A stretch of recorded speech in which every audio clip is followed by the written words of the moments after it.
On this Friday afternoon, I'm Chris Talley. College Station City Council voted unanimously during last night's meeting to approve a new type of housing use in the city's zoning district. KRHD's Rebecca Fiedler speaks to one College Station homeowner and to a Texas A&M student to hear their perspectives on the matter. Ag shacks, stealth dorms, these two-story structures are popping up in neighborhoods all over College Station and Bryan. And while the law in College Station permits 4 unrelated people to live together in a single-family dwelling, more than that is breaking the law. Last night's decision to create a new shared housing use would allow ag shacks to have their own specific zoning code. College Station is such a fabulous city, and we love the neighborhood and the students. It's vibrant, and the whole atmosphere here is just wonderful. Fred Dupriest, Texas A&M professor of engineering, lives in an historic home just a few blocks from campus, surrounded by other historic homes. Dupriest has been publicly outspoken on this housing issue. He says it's not students that he takes issue with. If I could put 6 people, or choose to put 6 people in a house, the cash flow goes up.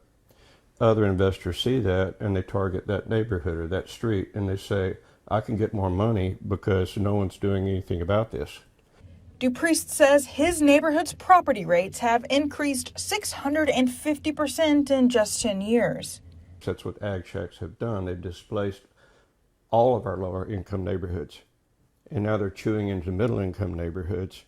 Aggie Jr. Jessica Williams is a member of the Student Senate. She's been studying this specific housing topic for 2 years now. She personally feels having a shared housing definition will be beneficial to the community at large, and new district types may ease students through the change. Obviously, I'm a little bit concerned about the potential for students to be displaced as some of these areas may go into non-conforming. But I don't think that's really a super big issue anymore. I'm hopeful with this middle housing proposal, which is kind of a separate and second piece, perhaps. In last night's meeting, the city discussed how ag shack owners are able to violate housing laws and faced almost no penalties.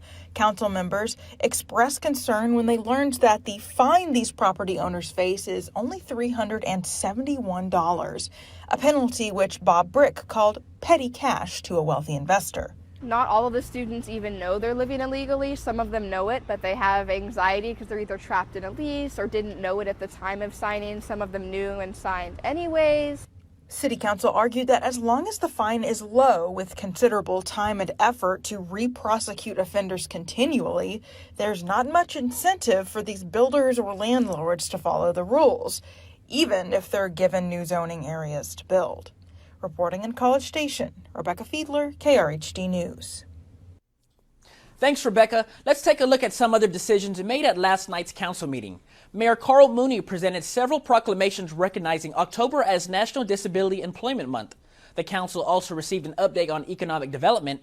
They heard from visitors bringing concerns about issues affecting disabled residents, directed staff to an outline to business for a Unlimited Potential program to support young adults aging out of the foster care system with $2 million in potential funding, and also voted to approve on Phase 1 of construction on Texas Independence Ballpark project.